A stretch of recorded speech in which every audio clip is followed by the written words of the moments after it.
Okay, welcome back, ATU members. We're going to now look at one of the most important parts of this class and a part of the training that we do, and that is to look at the servicing model of unionism.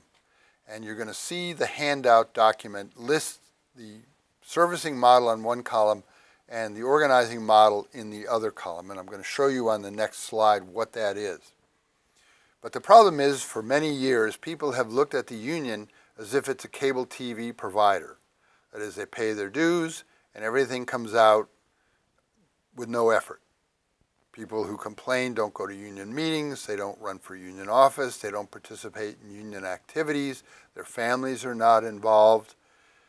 And for many decades, this has been a successful model. Really, since the end of the Second World War, unions in America have made this country great and have given a standard of living to us and to our parents that no one else in the world had. But what we have seen since the 1980s is a dramatic change. And we are now seeing huge unemployment. We are seeing our unions attacked by our individual employers, by our industry groups, and by the political leaders of this country. And so we have to change. And that means bringing our members, every one of them, into participation in the union. So here is the document that you're going to find, and you can print it out or you can read it here. But on the right is the servicing model. And the servicing model is reactive. That is, we don't do anything as a union until the company does something or the employer does something, and then we react to it. We're dependent on them. We wait for union officers to solve problems. That is, a member comes to a union officer or a steward and says, "Here, I want you to take care of this for me." That's not going to work. It's a total reliance on grievance and arbitration. That is, going through the steps of the procedure and eventually ending up in a very expensive and risky arbitration case. For contract negotiations, it says wait until your contract expires and then you can do something. It's a lot of reliance on our union staff, on so-called experts, and on lawyers. One of the things which is very important in the servicing model is that union information is considered privileged and it's kept secret to a small group. Nowhere do we see this more than in negotiations, where the company will often, or the employer will often ask for a blackout, and so our members don't know what's going on. They will often ask for a blackout on a grievance procedure, so people don't know where the grievances are and what happens. Our membership is passive. They won't show up to meetings. They're willing to just pay their dues and go home. They think the way to make the union stronger is to work hard for the company, and that's just not working any longer. Often we have a centralized union structure. Decisions are made kind of top-down, and unions' activity is basically isolated from other activity. And we're going to talk about the importance of your families, the communities, the riders in building leverage. So what you see on the right is the organizing model. It's totally different. It's proactive. It means looking for ways to take initiative. It's independent of management. It involves all the members in the decision. It creates a lot of activities in the workplace. It creates bargaining between contracts. It creates organizing around grievances. It creates social activities. It creates family activities. It creates client activities and participation, reaching out to riders.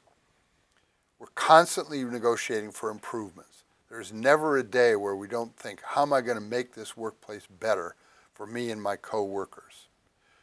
It emphasizes developing the skill and abilities of all your members. And this is very important because not all of us have the ability or the willingness to go head-to-head with the boss as a steward. But every one of us is a great organizer because we've organized birthday parties, we've organized Little League teams, we've organized community events.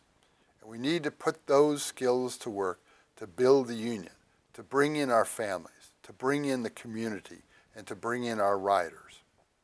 We want to open communications channels. This course is probably the best example of that. This will be available to any ATU member. either as an online or as an app. We want active membership. We want you at the meetings. Yes, there'll be differences of opinion. And yes, these differences can sometimes be very heated, but it's very, very important. The country in the summer of 2016 is at a crisis. All you have to do is turn on TV and you can see it. So we have to get active. We're going to decentralize the union structure, and we're going to let the membership from the bottom up make decisions. And most importantly, we're going to regularly support other unions. A lot of unions need to buy a new dictionary with the term solidarity in it, because they don't think about solidarity until they have a problem. And then they're going around saying, who can help me? Who can help me? We need to be proactive about going out with other unions if they have a picket line, a strike, a benefit, of helping them out, because then they're going to come when we need help and stand with us. So get this document, print it out, and keep it, and share it with the coworkers in your workplace. This is an expression which you're going to hear me use all the time, Kaizen. And actually some students that I have now at the ATU don't call me Bill anymore, they call me Kaizen. Kaizen is a Japanese term from sophisticated manufacturing. In Japanese, it literally means taking something apart and putting it back together better. What it really means is change is good. It's constant change. We're never satisfied with what we have. We're always proactively looking to make ourselves and our ATU local better. So remember that term. And as I said, Plan A doesn't work. The alphabet has 25 more letters. So keep working on figuring out what the solution would be. We all know what the problem is. We need to figure the solution. And leadership, as I've often said, is overcoming obstacles and not making excuses. If you look at the chart document on union leadership, you'll see that as one of the most important areas. And again, this is a time in history where unions are challenged in the United States like never before. And if we don't respond to that challenge, we're in big trouble. All right, so part of the program for this course is there is a list of books that you can look at. You can also look at my web page where I taught a grievance class. There are hundreds of documents there, arbitration decisions, grievance steward update articles, discussions by other people about how to be a great union steward. And one of the things that I would ask you if you were here in person is, what was the last book you read or the last video you saw on improving your union skills? And often people have never done it. And so I'm going to tell you what's really important is that this course should just be the beginning. You should make a regular effort to look at new material. Look at how other unions are solving grievances. Look at how other ATU locals are solving grievances so that you can improve what you do. It's very, very important. So we're finally finishing up here with this lesson. We're going to look at some basic areas for how a steward operates within the organizing model of unionism. Are you proactive or reactive? Do you read a narrow reading of the union contract, or do you basically say that the union contract gives us the right to challenge any term and condition of employment in the workplace, or even away from the workplace if management tries to control what we do off the job? Are you afraid of management? Is your steward system timid, reluctant to challenge management? Are you not willing to make the tough decisions, and do you not keep getting new information? If these are decisions that you have made in your local, you're taking this class because you want to change. And the material you have here is going to help you do that. So finally, here's something that you need to do. You need to just take notes from the union stewards that you have known. What were 3 good qualities? What impressed you about these stewards? Because these are things that you think you want to incorporate into your performance and behavior. What were 3 bad qualities? Because these are things that you want to learn from. Don't duplicate their mistakes. We want to see what makes stewards go, and part of it is from learning in our experience.